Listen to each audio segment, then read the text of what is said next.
안녕하세요. 듀오톤의 공동대표이자 크리에이티브 디렉터 정다영이라고 합니다. 저는 2004년에 처음 디자인을 시작했는데요. 디스트릭트라는 에이전시에서 시작을 했고 이후에 네이버, CJ ENM, 덴츠이지스 네트워크를 거쳐서 삼성전자까지 쭉 디자인을 해왔어요. 어느덧 20년 차가 되어가는 것 같네요. 지금 회사에서도 UX 디자인 역할을 맡고 있는데요. 듀오톤은 크게 UX, UI, IX, BX, CX 이렇게 5개의 부문으로 이루어져 있고 제가 커버하고 있는 부분이 UX 리서치나 디자인을 하는 UX 파트들이에요. 주로 유저 리서치나 리서치 데이터를 통한 분석, 전략이라든가 UX, UI 구축, 디자인 시스템 프로젝트들이 있는 것 같아요. 저희 회사가 창업하고 2018년에 처음 했던 디자인 시스템 프로젝트가 라인에서 의뢰 주셨던 게임 플랫폼의 디자인 시스템이었었던 것 같고 그 이후에 삼성전자에서 P6, 닷컴의 이제 UX, UI 구축을 하면서 함께 빌드했던 디자인 시스템, 현대자동차에서 CCS라는 어플리케이션 모바일 포커스의 디자인 시스템 구축을 의뢰주셔서 너무 유의미하게 했던 경험이 있고요. 지금은 인포테인먼트 전 영역에 이룰 수 있도록 이런 디자인 시스템 프로젝트들도 주로 하고 있습니다. UX 디자인이라는 게 사전적 정의는 아마 다들 알고 계시다시피 사용자 경험 디자인이라고 하는 뜻이고 저희 UX 디자인의 아버지 닐슨 노만 그룹의 도널드 노만이나 이제 제이콥 닐슨 이런 분들의 정의에 따르면 UX 디자인은 제품을 경험하는 처음과 끝까지의 경험의 총합 이런 형태로도 많이 설명을 하시는데요. 그런 분들께서도 그냥 단지 경험 디자인이라는 거에만 포커스해서 그런 이야기를 하시진 않았다라고 생각이 들어요. 언제나 그 앞에는 유저, 사람이라고 하는 존재가 있어 왔었거든요. 좋은 UX 디자인이라는 것은 결국 우리가 지금 집중하고 있는 작게는 나부터 동료, 우리 프로덕트를 쓰는 사용자, 그를 넘어서 사람까지 사람을 향한 긍정적인 경험을 디자인하는 일이다 라는 생각을 해봅니다. 좋은 UX 디자인의 사례다라고 하면 정말 생각나는 것들이 많은데요. 개인적으로 저는 애플 빠거든요.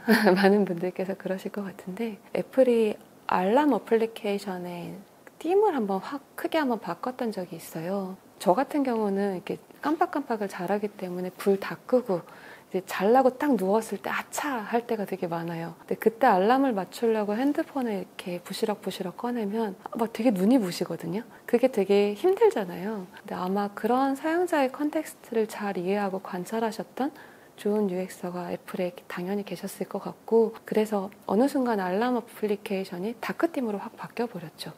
어두운 배경에 더 이상 눈이 부시지 않는 상태에서도 우리가 시간을 쉽게 맞출 수 있도록 지금은 알람 맞출 때 그렇게 안 하시죠? 하이 빅스비 내일 아침 6시에 깨워줘 이렇게 하면 되니까. 두 번째가 다들 여행 좋아하시나요?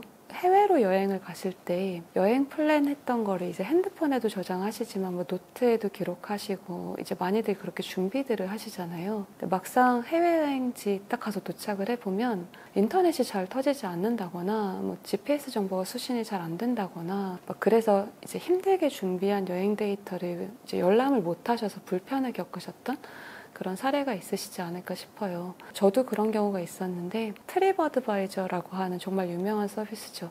그 서비스를 쓰면서 대박이다 막 이런 생각을 했던 순간이 있었는데 어느 정도 플래닝을 한 다음에 뒤에 보니까 다운로드 시티, 다운로드 플랜이라고 하는 버튼이 이렇게 활성화가 되더라고요. 그 기능을 사용하고 나니까 에어플레인 모드에서도 이제 제가 아카이빙 해놨던 내용들을 다 볼 수 있었고 요새는 많은 여행 앱들이 많은 지도 앱들이 이런 기능들을 부분적으로 제공하고 있는 것 같긴 한데요. 당시로서는 그래도 제법 혁신적으로 이제 여행가들을 위한 컨텍스트를 고려한 좋은 사용자 경험 사례였다라고 생각을 합니다.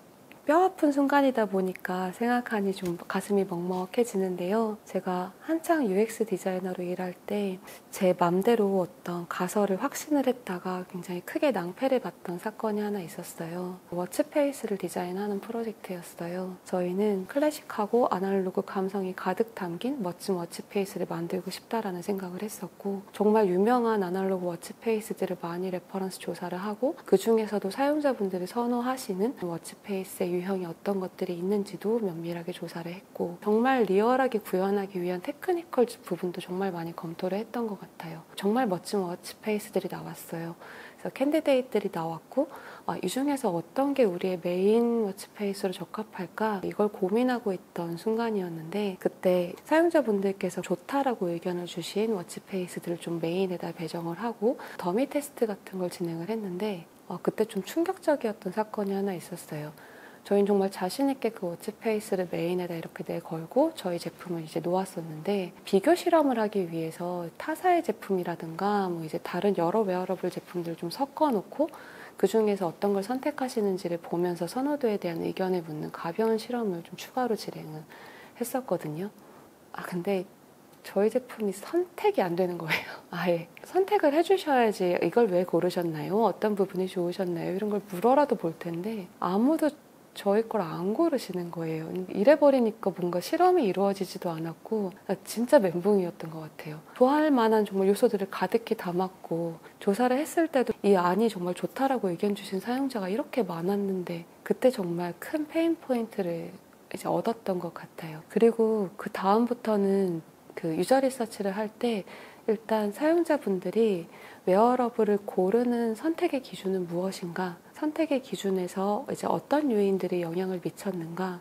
그렇다면 그런 분들의 니즈에 충족되는 워치페이스는 무엇인가? 이제 관점이 완전 달라지잖아요. 그런 식으로 좀 더 폭넓게 컨텍스트를 바라보는 사고를 해야 되겠구나 라는 걸 느끼게 됐고 이후부터는 서베이나 인덱스 인터뷰보다는 좀 더 자유로운 상태에서 사용자들의 좀 자연스러운 맥락을 파악할 수 있는 그런 컨텍스처얼 인컬이나 태스크 옵저베이션이나 쉐도잉이나 이런 조사를 통해서 일단 전후 맥락을 먼저 파악을 하고 그 다음에 가설을 조금씩 세워가면서 좁혀가는 그런 형태의 리서치를 했던 것 같아요. 그래서 이후에 저희는 사용자분들이 어떤 기준을 가지고 선택하시는지 니즈는 어떤지를 좀 관찰조사 형태로 다시 한번 전환을 해서 보았고 그때 큰 깨달음이 하나 있었어요. 아무리 클래식하고 멋진 아날로그풍의 디자인을 선보여도 어쨌든 얘는 디지털 디바이스잖아요. 디지털은 좀 더 오히려 디지털스러워야지 됐었다라는 걸 그때 좀 많이 느꼈었고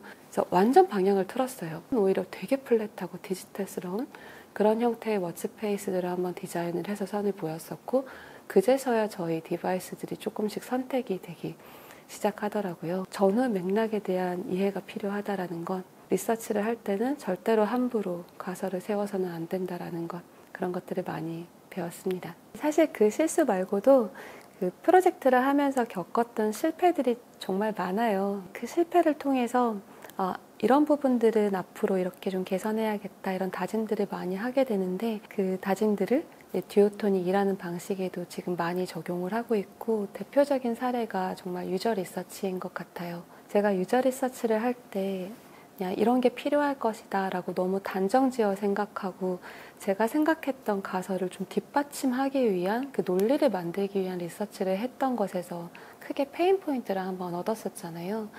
그래서 저희 디자이너분들은 리서치를 할 때 그냥 모든 것을 다 무로 백지 상태로 리셋한 다음에 정말 투명하게 상황을 들여다보라 라고 많이 얘기를 해주고 있고 그래서 리서치를 할 때도 단답 형태의 질문보다는 일단 먼저 관찰하고 그냥 사용자분의 집에 가서 이렇게 오독하니 관찰을 할 때도 있고요. 최근에 저희가 운동 어플리케이션의 UX UI 디자인을 하고 있는데 실제 운동하시는 분들의 컨텍스트를 이해하기 위해서 운동을 따라다니기도 했어요. 같이 등산도 하고 같이 러닝도 하고 같이 사이클도 타고 하면서 사용자분들의 컨텍스트 환경이 어떻게 되었는지를 일단 투명한 상태로 관찰부터 하고 그 다음에 조금씩 가설을 수립하고 인덱스 인터뷰나 다른 형태의 리서치를 통해서 보완을 해보고 근데 그러면서도 언제든지 그 가설이 무너질 수 있다는 걸 계속 얘기를 해줘요. 그래서 어느 정도 가설을 세우고 이제 이야기를 만들었으면 주변 동료나 이제 디렉터 분들한테 한번 의견을 여쭤보기도 하고 이게 맞는지 UT를 다시 한번 실행해 보기도 하고 업무하다가 가끔가다 이상한 행동을 보이는 저희 멤버들이 있거든요. 일하다 갑자기 벌떡 일어나요. 그리고 한 걸음 뒤로 가서 이렇게 팔짱을 끼고 자기 화면을 보고 있는 씬을 많이 볼 수 있는데 그게 디자이너가 디자인을 하나 하다 보면 이렇게 자꾸만 몰입해서 그 안으로 파고들어서 주변을 자꾸 놓치게 되는 경우가 많거든요. 그걸 환기하고 이 맥락이 맞는지를 점검하기 위해서 일하다가 이제 한 걸음 떨어져서 생각해 보기라고 하는 걸 하는 그런 신들이에요. 그래서 자꾸만 그렇게 되짚어 보고 검토해 보고 또 다시 한번 그 가설을 수립해보고 이런 것들을 반복하면서 문제를 해결할 수 있도록 그렇게 프레임워크를 이제 구성해서 일을 하고 있습니다. 사용자 경험 디자인이라는 게 결국은 사람을 향하는 디자인이잖아요. 그러다 보니까 유저 익스피리언스라는 측면에서 봤을 땐 내가 지금 마주하고 있는 이 프로덕트, 브랜드에 대한 관심과 애정? 너무 오글오글하죠.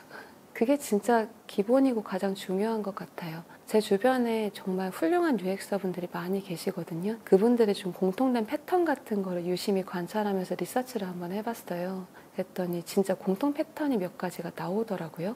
진짜 이 별거 아닌 관심, 애정 이런 거였던 것 같아요. 이걸 좀 더 디자이너의 시선에서 정량적으로 정성적으로 관심을 가지고 분석해내는 능력을 가지고 계시고 스스로에 대한 평가도 정성정량적으로 어느 정도 가지고 계세요. 내가 어떤 시안을 만드는데 정량적으로 대략 몇 시간 정도의 이제 시간을 소요하는 형태의 디자이너다. 정성적으로는 내가 이러한 환경에 놓였을 때 조금 더 퍼포먼스가 잘 난다. 나는 이런 환경에 빠졌을 때 좀 슬럼프에 빠지기 쉽다.